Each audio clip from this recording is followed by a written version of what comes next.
every year thousands upon thousands of Kenyan youth come into the job market with a hope for the future, a hope that they will secure gainful employment and be able to put food on the table, be able to cater for their families, indeed be able to, well, make gainful contribution to this economy. The labor market in Kenya, well, some say is still in the 60s and 70s. Some say that it is indeed ripe for disruption. And to do just that, the Ministry of Labor, indeed Labor and East Africa Community, has put in place a system that is expected to revolutionize how both employers and indeed job seekers interact in this country. And to be able to give us insight into that and what exactly that system is, here in studio with me currently is Khadijah Kassachoon, CBS, PS for Labor. Karibu sana. Asante. Yes. So first off, what exactly is your take on where we are coming from, the labor market? Because the days of placement in universities and that sort of thing seem long gone. Where are we today? Today we have fewer jobs. Yes. Compared to the people who are coming into the market. Mm-hmm. And this has created a situation where people leave, they don't know where they are going. Mm-hmm. And it creates a lot of anxiety. Mm-hmm. And now we are saying that the people who are coming into the market, mm-hmm. the training has been that they are going to get jobs. Yes. But now we are saying that the training should be to enable them create jobs. Mm-hmm. For those who have not received the education that they have done. Yes. So that they can help the community. Mm-hmm.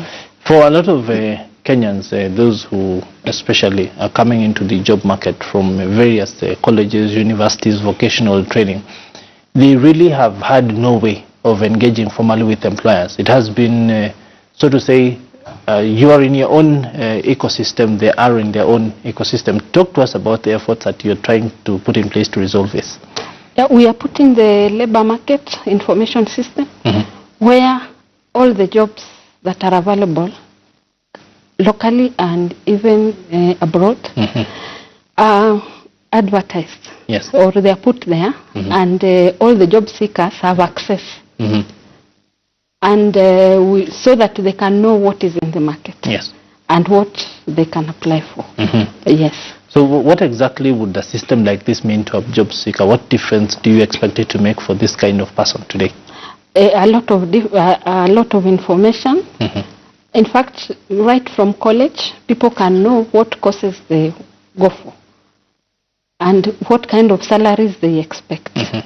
What entails these jobs. Mm-hmm. This will all be there in the labor market information system, yeah. So that when they leave, they can even know which institutions offer this kind of jobs. Mm-hmm. Yes. So essentially what you're saying is that this being a free market economy and yeah. knowing that markets thrive on information, you're putting this information out there for the market itself to be able to empower the people within it to make a decision one way or another. Exactly. Mm-hmm. This is what you can say labor market intelligence. Yes. A depository of up-to-date information, mm-hmm. which job seekers, those who are looking to employ, like those who want to come and invest, and they want to see what kind of human resources are available. Mm-hmm. Are they useful for them? They get all this information. Mm-hmm. Yes. In the past, we have seen situations where employers want to come in, but there is a clear mismatch between their needs and what the market has to offer. Do you think this system will start to drive a change in the market where, because people can then see these are the needs of the market, then the training institutions and others start to respond by producing more of what is needed? Actually, the department, the human resource development and planning for the whole country is actively engaged in this, where they see what kind of jobs are we expecting in the future, and the training institutions can now focus on producing people who have the skills in this area. And yes, this requires that there is a close interactions with the employers. Yes. So that they can tell us who do they want to employ, what kind of skills do they need.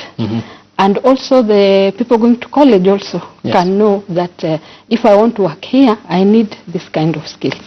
Yeah. And this is not just a Ministry of Labor effort, it's a an effort that has roped in a lot of other stakeholders, government and private sector and that sort of thing. Talk to us about that ecosystem and what each of this is bringing to the table. The Department of Labor works in a tripartite way. Yes. We have the employers. Yes. We also have the unions and other stakeholders, because we are using a lot of information. So, and this is ICT. Yes. So that we can bring the information to the phone. People use the phone a lot. Yes. And the job seekers also. What do they want? What kind of information do they need? Yes. So all these people are involved. Yes. And other details about the market, about the workplaces also that we have in this country. What kind of occupational risks or health issues you expect from this kind of places. Yeah, quite a lot of information. We've seen in the past other countries, neighbors and others within Africa come out and say we want teachers from Kenya, doctors and so on, that sort of thing. Do you think this system now enables us capture where we have surpluses and enables potential markets such as those to be able to come to us and say, hey, look, you seem to have a sort of glut in this area. Can we get some of those people? We have a collaboration in the East African community where we allow movement of labor. Yes. From one country so that they settle. They don't have to be retrained. And we are expanding this to areas where most of our people go to seek for jobs. And now here we even encourage people to go out and get experiences that they may not be able to get locally, especially abroad, in the West or in the East. And when they come back, they help the economy because they have seen this, they have experienced it, and it is cheaper for this economy. And we try to regulate this so that people can be comfortable where they go. They know that they have government support. Yes. Yes. So then, as we begin to come to close, do you think that systems such as this, a portal such as this, will be able to capture all the jobs within the ecosystem? There are those who think that this will only cater for service jobs in the IT industry. Kenya is about 84% agriculture. Will we be able to incorporate jobs even in the agriculture value chain? Sure. We hope to capture as much as we can, but that is not all. We have linkages to other portals where who also advertise for jobs. We hope to capture all of them, and we encourage that those who are offering such services also to be linked to us, so that the job seeker can get all the information on the jobs available. Yes. Then there are those, of course, who have had a talk about this and want to become part of this ecosystem, both employers and the stakeholders who want employment. How do you become part of this initiative? Where do you start? Now, here we provide like a base on which others can improve and do things that their, let me say, clients can use. And we just want to make it easy for everybody. Those who want to use it for business, they can use it. This is strictly government support to the labor industry in this country.